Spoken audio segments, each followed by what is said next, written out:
Presbyterian polity is a method of church governance typified by the rule of assemblies of presbyters, or elders. Each local church is governed by a body of elected elders, usually called the session or consistory, though other terms, such as church board, may apply. Groups of local churches are governed by a higher assembly of elders known as the presbytery or classis.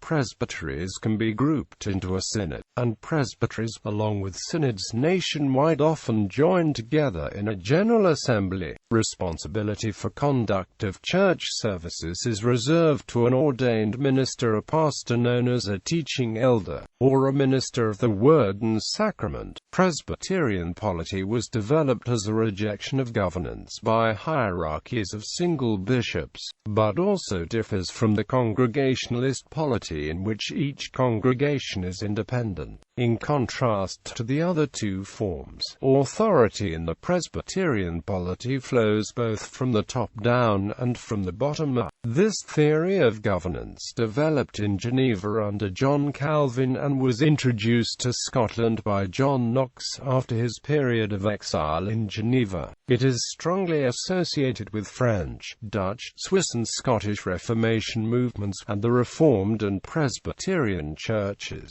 History. Among the early Church Fathers, it was noted that the offices of elder and bishop were identical, and were not differentiated until later, and that plurality of elders was the norm for church government. St. Jerome, in Epistle Titus, Volume IV, said, "Elder is identical with bishop," and before the urging of the devil gave rise to factionalism in religion, so much that it was being said among the people, "I am of Paul, I of Apollos, I of Cephas." The churches were governed by a joint council of elders.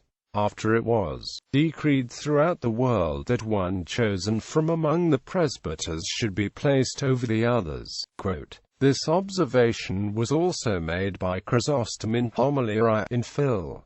I 1 inch and Theodore in Interpretad. Phil. E. 445. Presbyterianism was first described in detail by Martin Bucer of Strasbourg, who believed that the early Christian Church implemented Presbyterian polity. The first modern implementation was by the Geneva Church under the leadership of John Calvin in 1541. Basis: Presbyterian polity is constructed on specific assumptions about the form of the government intended by the Bible. Bishop and elder are synonymous terms. Episcopo means literally overseer and describes the function of the elder, rather than the maturity of the officer. A bishop holds the highest office of the church. Preaching and the administration of the sacraments is ordinarily entrusted to specially trained elders in each local congregation, approved for these tasks by governing presbytery, or classis, and called by the local congregation. In addition to these ministers, there are also others with gifts for government, commonly called elders or ruling elders. Pastoral care, church discipline, leadership and legislation are committed to the care of ruling assemblies of presbyters, among whom the ministers and ruling elders are equal participants. All Christian people together at the priesthood, on behalf of whom the elders are called to serve by the consent of the congregation.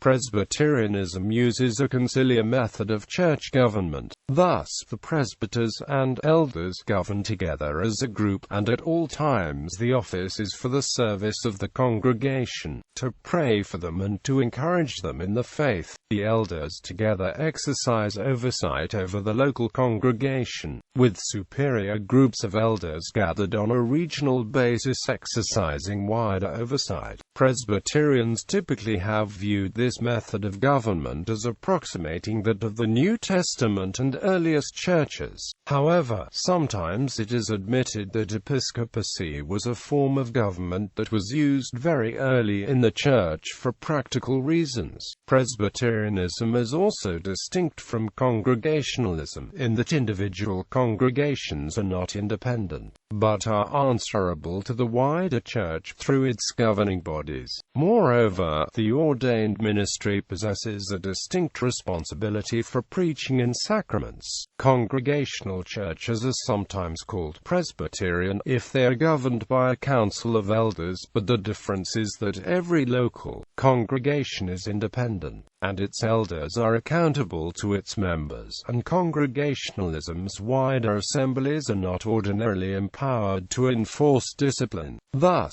these are ruled by elders only at the level of the congregations, which are united with one another by covenants of trust. Reformed Baptist churches are organized to be governed by elders, on the Congregationalist model. Officers. Elder. There are two types of elder, the teaching elder and the ruling elder. An excerpt from Miller expands this.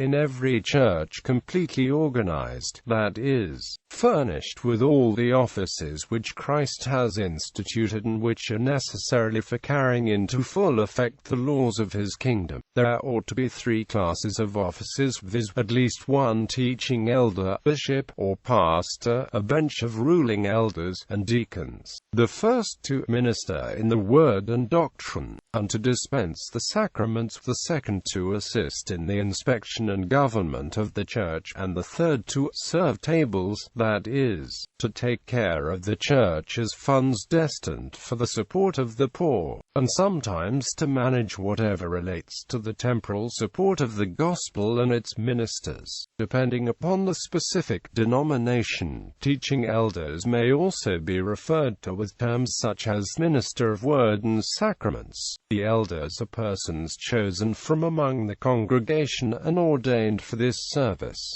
Beyond that, practices vary. Sometimes elders are elected by the congregation, sometimes appointed by the session. In some denominations elders serve for life, others have fixed terms, and some churches appoint elders on a rotation from among willing members in good standing in the church. However, in many churches, ruling elders retain their ordination for life, even though they serve fixed terms. Even after the end of the terms, they may be active in presbyteries or other bodies, and may serve communion. In addition to sitting on the session and other church courts, ruling elders have duties as individuals. Again, Miller explains, it is their duty to have an eye of inspection and care over all the members of the congregation, and, for this purpose, to cultivate a universal and intimate acquaintance, as far as may be, with every family in the flock of which they are made overseers. Minister. In some denominations they are called ministers of word and sacrament, and in others they are called teaching elders. Ministers called to a particular congregation are called pastors, and serve a function analogous to clergy in other denominations.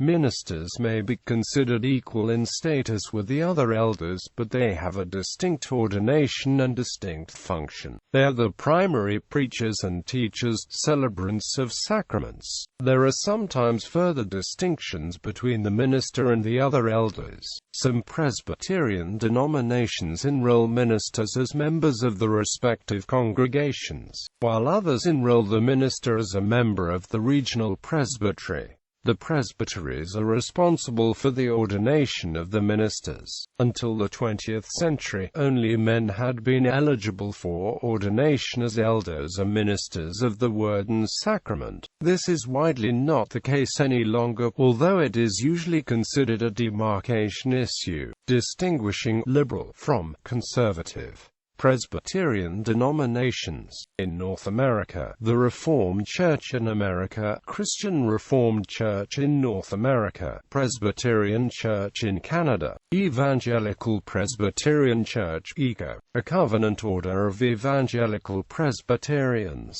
Cumberland Presbyterian Church and Presbyterian Church are denominations with Presbyterian polity which allow for the ordination of women. The General Assembly of a denomination often decides on what grounds a person may be ordained. but the ordination of ministers is the right of the presbytery a classis, and the right to extend a call to a minister is the privilege of the members of the parish or congregation. Deacon. The office of deacon has different meanings among different Presbyterian churches. In some churches, deacons exercise responsibility for practical matters of finance and fabric, either separately or together with the elders. In some cases, deacons administer the welfare matters of the congregation, while a separate board of management or trustees administers the other material business of the congregation, such as its endowments, salaries and buildings.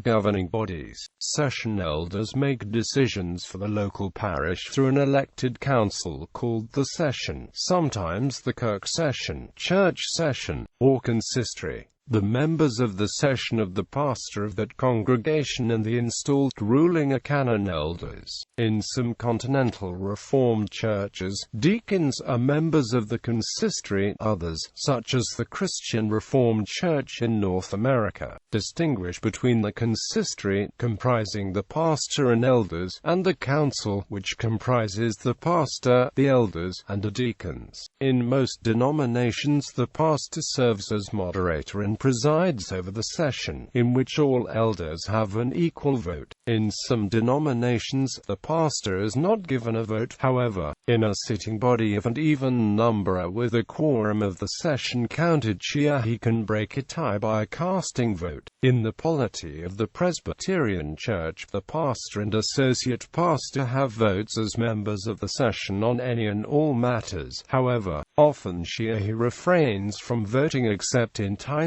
situations.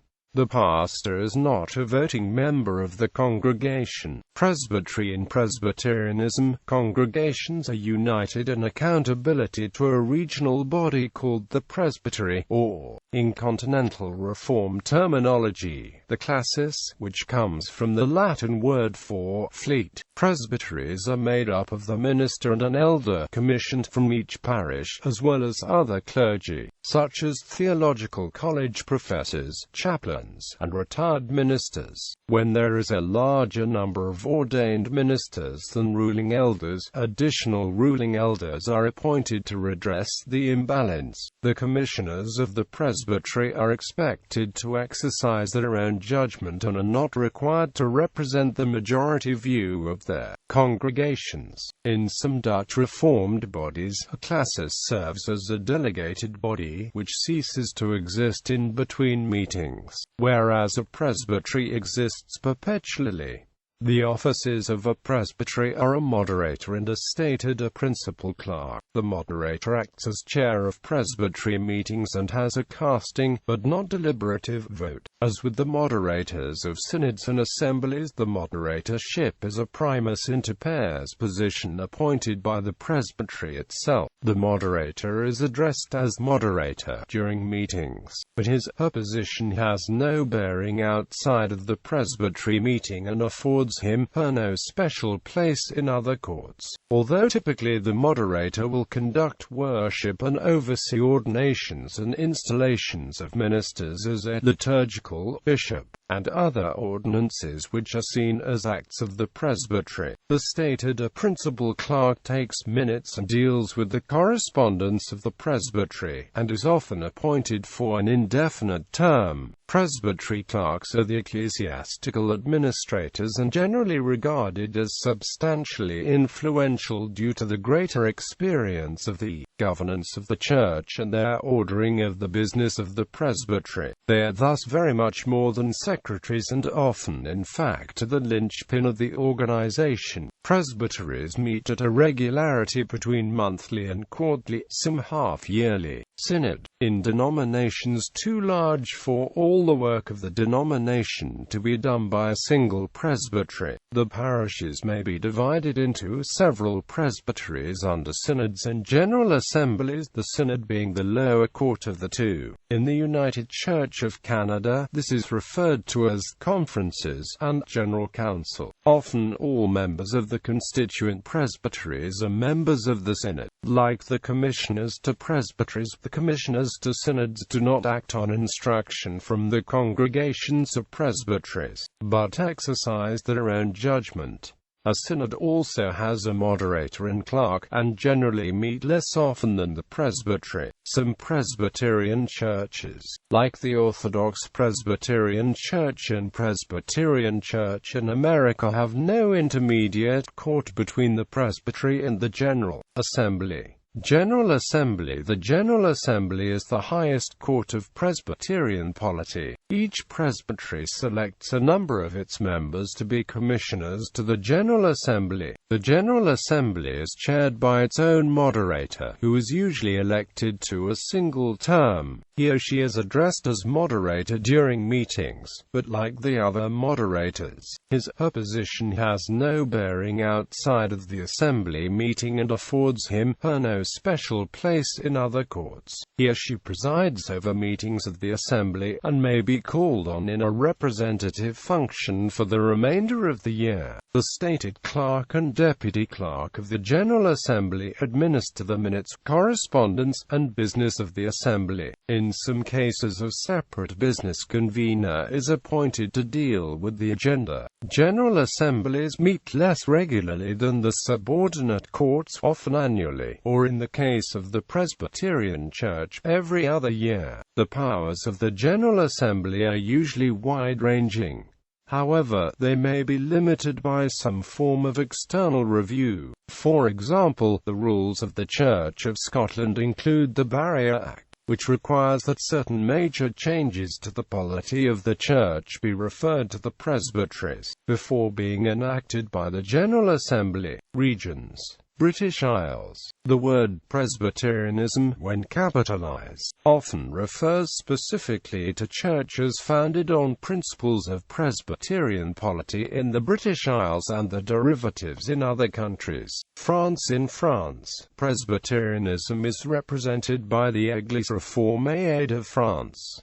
There are also Lutherans and Evangelicals. The logo is a Huguenot cross with the burning bush. Italy. The origins of the Waldensian Evangelical Church lie in the medieval Waldensian movement for religious reform. The Waldensians adopted Calvinist theology during the Reformation and became the Italian branch of the Reformed churches. In 1975, the Waldensian Church joined with the Italian Methodist Church to form the Union of Waldensian and Methodist Churches, which is a member of the World Council of Churches, the World Communion of Reformed Churches, and the World Methodist Council. Hungary. In Hungary, the largest Protestant denomination is represented by Reformed Church in Hungary, which is a Calvinist strand, established in 1567. Debrecen. The confessional documents of the following: the Heidelberg Catechism, the Second Helvetic Confession. It is numerically the second largest denomination in Hungary. Romania. In Romania, there is an important Hungarian minority, of which some 600,000 people are Reformed, belonging to the Reformed Church in Romania. Cultural influences. Robert Burns published a brief irreverent poem on a celebrated ruling elder as an elegy for a Scottish Presbyterian.